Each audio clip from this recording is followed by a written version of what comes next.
Para saudara dan saudari yang Tuhan cintai, selamat pagi dan selamat bertemu lagi dalam renungan harian dari Paroki Santo Petrus dan Paulus Argapura, edisi hari Senin, tanggal 3 Oktober 2022 dalam masa biasa yang ke-27. Mengawali hari yang baru ini, kita hendak mendengar dan merenungkan sabda Tuhan. Marilah sebelum kita mendengar dan merenungkan sabda Tuhan, kita berdoa. Dalam nama Bapa dan Putra dan Roh Kudus. Amin. Allah Bapa kami Maha Pengasih, kebaikan-Mu selalu menghidupi dan menyemangati kami. Janganlah kiranya kami sampai berhutang kepada sesama, selain cinta dan belas kasih yang tulus ikhlas. Bersabdalah ya Tuhan, kami siap untuk mendengarkan.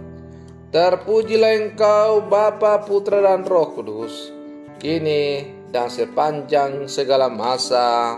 Amin. Para saudara dan saudari yang Tuhan cintai, sabda Tuhan yang hendak kita dengar dan kita renungkan untuk mengawali hari yang baru ini diambil dari Injil Lukas pasal 10 ayat 25 sampai 37. Tuhan bersamamu. Inilah Injil suci menurut Lukas.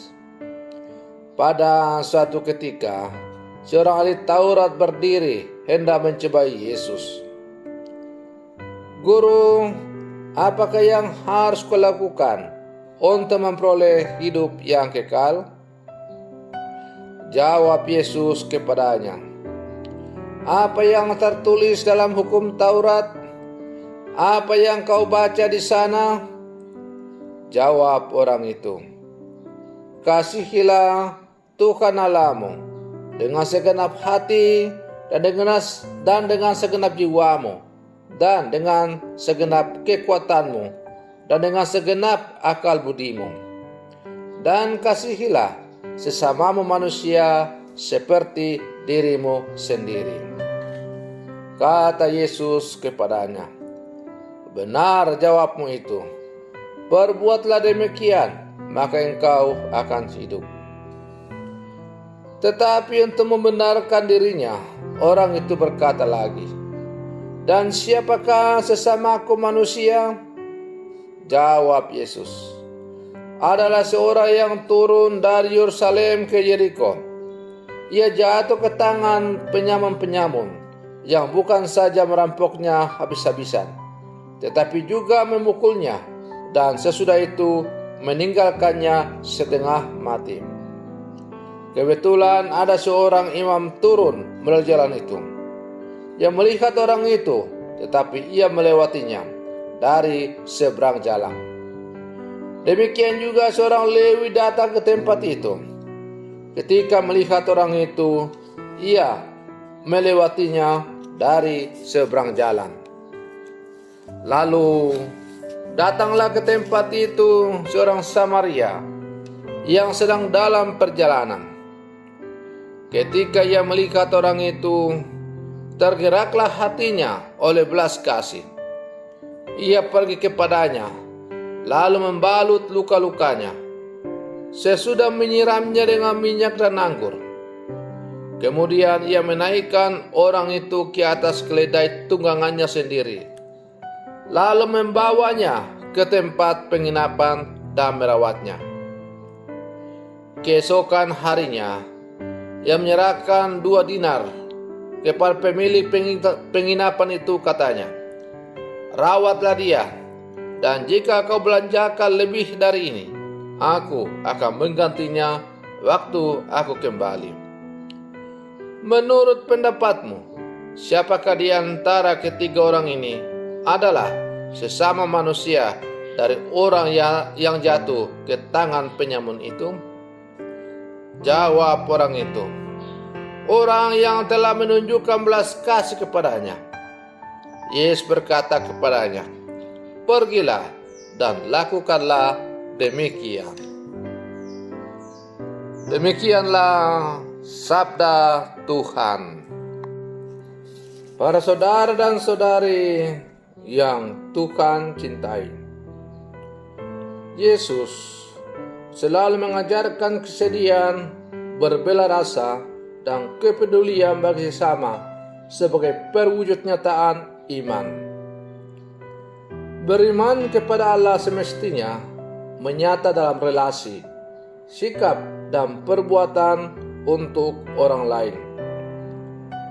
Relasi kasih untuk sesama selalu menghidupkan dan menyelamatkan.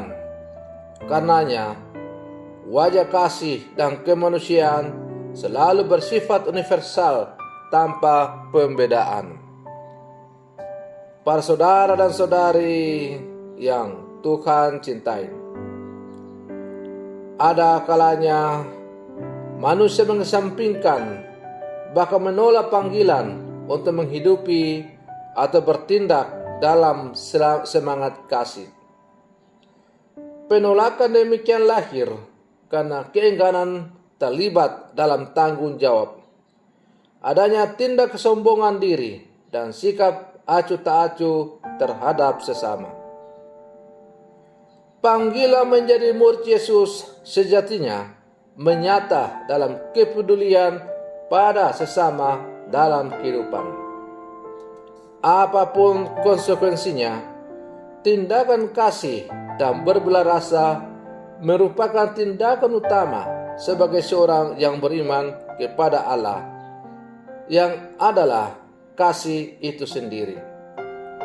Para saudara dan saudari yang Tuhan cintai, dalam kehidupan kita sehari-hari, tidak sulit kita menjumpai orang yang terluka, orang yang susah, orang yang sakit, orang yang stres, dan orang yang membutuhkan pertolongan.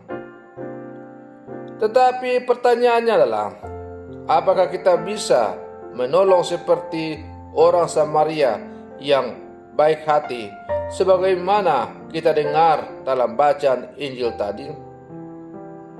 Sangat jelas dalam Injil tadi, Yesus ingin mengkritik orang-orang yang merasa sok suci, yaitu para imam, kaum Lewi, orang Farisi, dan ahli Taurat, yang merasa saleh dan suci.